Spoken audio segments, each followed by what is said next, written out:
going on, guys? Welcome back to the channel. You know who it is by now. Jimothy. So I bet you did not think you was gonna see this mat in a while, ladies and gents. Yes, I have been away from the channel.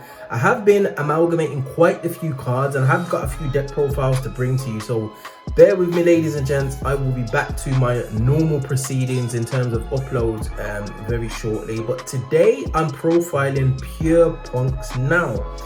This deck is super interesting. At first I tried to mix with the Therion stuff, didn't work. Therion stuff just ended up bricking my hands and it just really made me frustrated. I put the deck down for a couple of weeks and I just says, you know what, I'm not doing it. Then I took the Therion stuff out via request of one of my friends, and I've actually started playing it more purely, and boy oh boy, this is probably the most fun I've had with the deck since Dinomorphia. So without wasting any more time, let's get straight into the profile. So starting us off, obviously we've got the 3 ZM in now. I'm not going to go through all the effects. These cards are pretty infamous as an engine at the moment, ladies and gents, being splashed into a range of archetypes. So ZM in needs no introduction. Neither does no Punk Ogre Dance. Again, just super consistency. I'm also running double Foxy Tune. I am actually waiting on a third, and I've actually put another card in just to kind of like be a placeholder, but I've only got 2 at the moment, but definitely a 3 of, ladies and gents. Do not hesitate on that. If you've got 3, you play 3. Double Sharakusai. This is actually, because I'm playing the more pure version, I actually want the double Sharakusai, and at times I tend to leave him unfilled for the quick synchro effect and the bounce, depending on what my hand is saying and how many hand traps I've had to play through. Now this deck is not easy to play, ladies and gents, by any stretch of the imagination. There's so many combo lines, there's so many ways to do things, and along with the new field spell, which you're going to see in a moment, it just means that you can do a whole host of things either on your turn or your opponent's turn, which is probably the way that it was designed to be played, and double Sharakusai is definitely a way to do that. I'm also playing the double Dino. Now obviously I'm playing more of a pure variant, so I just want names, and Dino's fantastic for the grind game, as well as being able to just reborn Ivory Resynchros to then just pop off with plays. So very powerful card. Yeah, running there at 2. And I'm also running the 1 Madab Spider as well as the 1 Wagon. Now Wagon is there now because he's actually got some utility. He can search a punk spell or trap, with Madam Spider being able to search a punk. Sorry, Wagon can search a spell and Madam Spider can search a trap.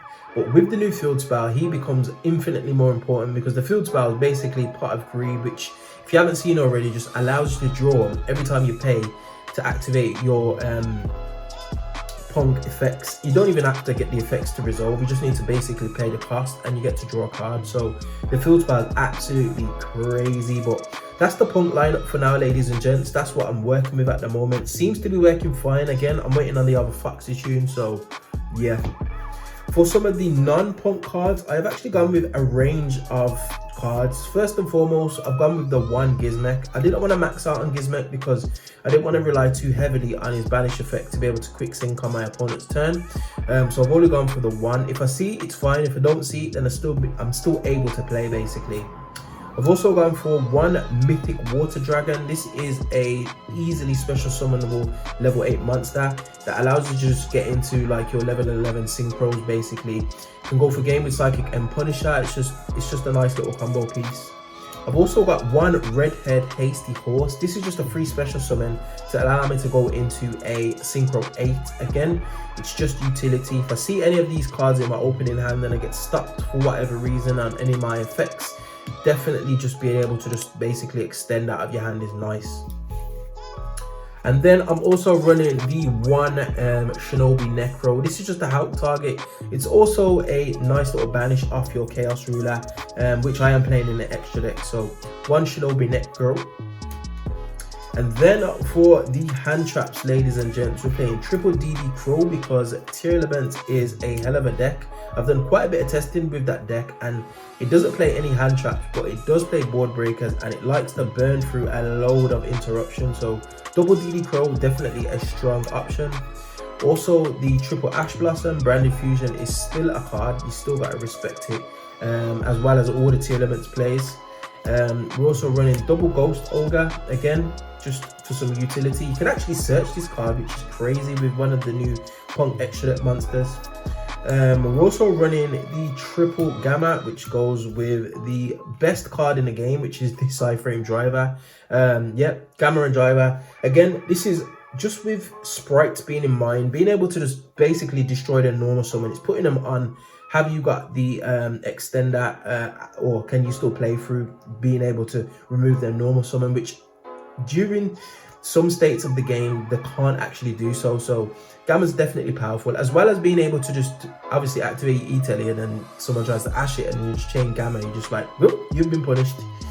And I'm also running triple effect failure. I'm not too sure whether or not this should be infinite impermanence, but what I found through testing is when you get the full spell up and rolling, you like to draw into cards, and then this is instantly live once you've drawn into it. There's no stipulation apart from you having to use it on your opponent's turn, and sometimes you can actually draw it on your opponent's turn, which is crazy in itself. So triple effect failure seems to be working out fine, to be honest, especially with all the interruptions that you put on the board. So yeah. Next, onto the spells. Now I am actually still waiting on one of these. This is p.u.n.k Extreme Jam Session. This card is crazy. If I had 3, I probably would play 3, and I would take out the Wargon as well as the Madam Spider. But what it allows you to do is it draws twice, up to twice per turn. If you pay to activate any of your p.u.n.k effects, you can draw a card basically. So hence why you play so many hand traps. It also allows you to extend out of your hand if you've got p.u.n.ks in grave. So what the p.u.n.ks tend to do is, if they don't resolve, you can get them into grave and then banish a p.u.n.k monster from your graveyard to special a p.u.n.k monster from your hand. And it doesn't stipulate on any levels. Never, doesn't matter if it's a 5, an 8, a 3, for whatever example, you're going to special summon it out of your hand. So this card is crazy. Definitely waiting on my other 2 to arrive, so I'd max out on that potentially. We're also playing triple E-Telly. This can be Gamma, this can be any of your p.u.n.k monsters. It is what it is. E-Telly is crazy. As well as the 1 Galaxy Cyclone, as well as the 1 Core by the Grave. I always run at least 1 form of spell trap removal in the main deck, just because Mystic Mine is a card, and if you don't respect it, you could get caught with your pants down. So definitely a inclusion in most of the decks that I play. Core by the Grave, just Core by the Grave. It's busted, isn't it? For the traps, playing 1 trap, which is Juri Punk Nawarshawi Surprise. Wow, I don't know if I butchered that, but anyway, it's basically a pop. You can pop a face up or you can pop a face down. If you've got a p.u.n.k on field, you can pop a face up card. So yeah, nice little card right there. Next, onto the extra deck, and we'll start with the synchros. I'm actually playing double Amazing Dragon. Yes, you tend to go through at least 2 of these, especially with the more pure build, which is what I'm going for. It can revive, it can bounce cards if it's synchro summoned, especially if you do it on your opponent's turn. It's a nice little bit of a disruption, and it can also revive from your graveyard any p.u.n.k monster, which is just crazy. It does get big, and you can actually make it do double attack if you pair it with the p.u.n.k fusion monster, which I'll go through in a moment. So double Amazing Dragon. We're also playing 1 p.u.n.k Jam Dragon Drive. This card's crazy as well. This is the card that allows you to search Ghost Ogre. It can search any level 3 or lower, well, any level 3 psychic type monster straight from your deck to your hand, or you can dump it to the graveyard. It also, if it's revived, if any of your p.u.n.k monsters are an effect is activated in response to their activation of effects, you just special summon it from the graveyard. It just comes back, and then it can trigger its effect to search your card. So Ghost Dog is basically searched in this deck. It's crazy. Level 8 allows you to go into your level 11. Just, yeah, beautiful card. Then we on to some more of the generic stuff. We've got 1 Psychic End Punisher. Crazy, just end games.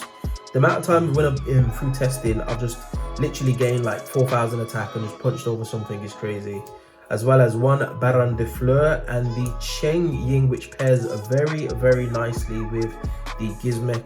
Because it buffs and debuffs your opponent's monsters, it just makes beating over big things just absolutely crazy. So yeah, I do like these synchros. Baron de Fleur is a new addition. Shout out to you, Tom. Appreciate that, brother. Did me a nice deal on it. And we're also playing the 4-minute Synchron as well as the Broken Chaos Ruler, probably going to get banned. Next, we are playing the Lancelot as well as the Dingesu. This is a bit of a flexi spot. I'm not too sure.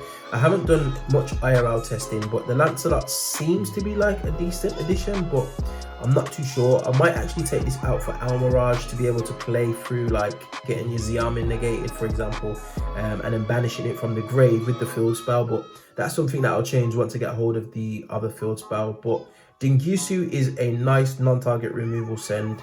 Again, it can out certain back rows. It can also out untargetable monsters, so nice. And it also protects your field, so Dingusu is always a decent addition. One Rising Carp. This card allows you to OTK. If it's sent from the field to the grave, you can target a punk monster. It can make another attack during the battle phase. It can also tribute itself if it's fusion summoned to be able to summon 2 punk monsters from your deck that are not level 8. So it just allows you to get into plays. It's crazy. Very, very useful card. Just a one-off. Like I said, your Sharakusa is your main target, and you normally go into this initially on your first turn.